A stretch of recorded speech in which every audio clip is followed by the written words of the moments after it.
Saudara, Anda masih bersama saya, Syaimatika, dalam Kompas Aceh. Terus meningkatnya kasus positif COVID-19 di Kota Banda Aceh, Wali Kota Banda Aceh kembali menambah ruang isolasi Pinere bagi pasien positif COVID-19.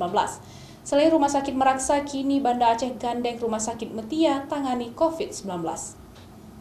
Hingga kemarin tanggal 25 Agustus 2020, data dari Dinas Kesehatan Provinsi Aceh, Banda Aceh merupakan salah satu kota di Aceh yang paling banyak terdapat kasus positif dengan total kasus mencapai angka 384 kasus, sembuh 130, serta meninggal 6 orang.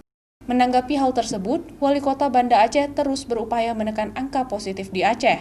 Selain razia masker, Banda Aceh juga kini menambah 50 tempat tidur baru untuk menampung pasien positif di Rumah Sakit Umum Mutia Banda Aceh.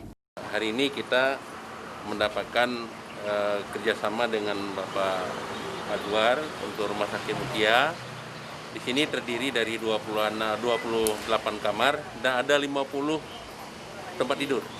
Jadi oleh karena itu kita berharap nanti Dinas Kesehatan bisa memberikan pelayanan yang sebaik-baiknya kepada pasien COVID, karena di sini khusus untuk isolasi ya. Aminullah juga meminta agar masyarakat terus mematuhi protokol kesehatan. Selain upaya yang dilakukan oleh pemerintah untuk pencegahan corona, individu masyarakat juga merupakan unsur penting untuk menjaga diri sendiri saat keluar rumah maupun keluar daerah yang rawan akan virus tersebut agar tidak membawa dan terjangkit. Syahril, Kompas TV, Banda Aceh.